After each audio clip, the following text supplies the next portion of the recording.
Alright, Zelda fans, today's video we're going to talk a little bit about how to get some rupees in your pocket. One way that I use is mining for the gems, which can then be sold to get you rupees. Different ones have different value. As you can see, I've got a ton here in my inventory. Amber, opal, luminous stones, topaz. Luminous stones are worth 70.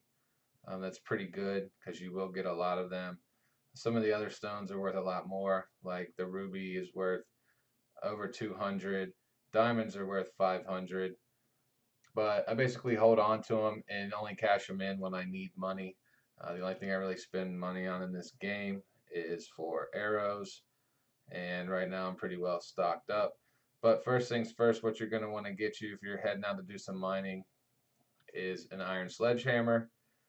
If you have taken over this house here in Hatino Village from the quest, where you pay this man here, Bolson in the pink pants, 3,000 rubies, and you give him some wood, you then become the owner of this house, and there will be an iron sledgehammer right here next to the door, as well as one on the back side of the house. So pick a couple of those up, as they do work better when mining the rocks. They'll break them in one hit, and you're not destroying your weapons mining gems.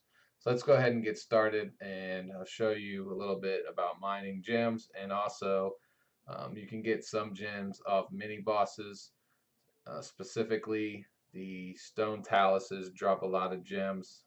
Lionels can drop them too, but stone talus are very easy to kill, so you'll want to target those if you're going for gems specifically.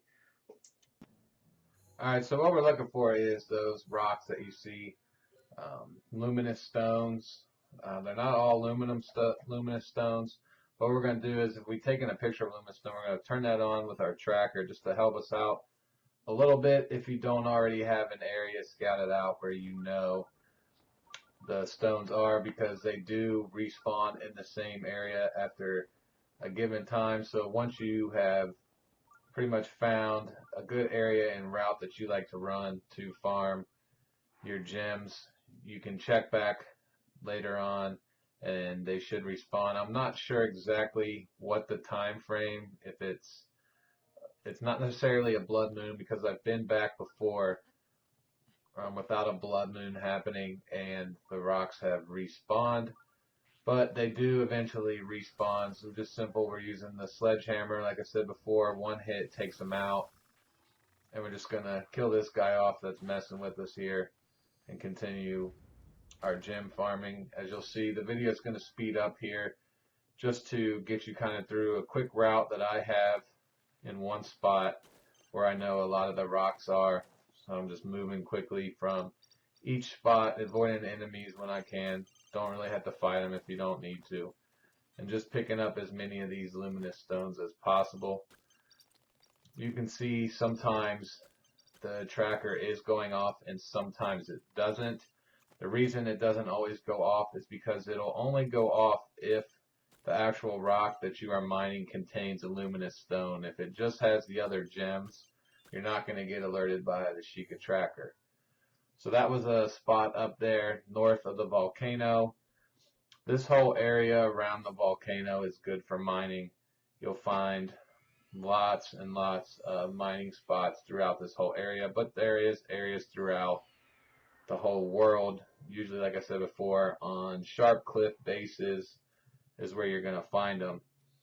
But if you're going to be mining in this area, a good thing to have is the flame breaker outfit, so that you do get fireproof and don't have to worry about catching on fire. You could use elixirs, but it's much better just to go ahead and get this suit if you're going to be spending a lot of time. Now, another trick is you can start a fire and sleep till night. And what this does, the luminous stones that actually contain a luminous stone now are going to glow nice in turquoise color for you, so you can see them in a distance. As you can see, I can now see those rocks ahead of me, bright as day, glowing, and they do in fact contain luminous stones. If it doesn't have a luminous stone in it, again, it's not going to glow, but it still could contain other things: rubies, topaz, diamonds, what have you. So make sure if you get a route down that you kind of remember where those spots are, or mark them on your map with the gemstones so that you do know where they're at when you're getting close. Another good source for your gems are the stone Talus mini bosses. Very simple to kill. As I'm going to show you right here, this is actually one of the firestone Taluses located up in the volcano area. Two-handed weapons work good on these dudes. Just freeze them, hit that stone.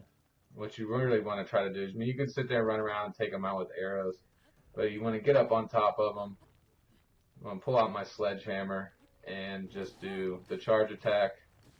Let it beat up on him. He will throw you off eventually, so we'll just let it loose, get off, finish him off with an arrow shot, and you'll see he explodes with gems for you. That's it for this video.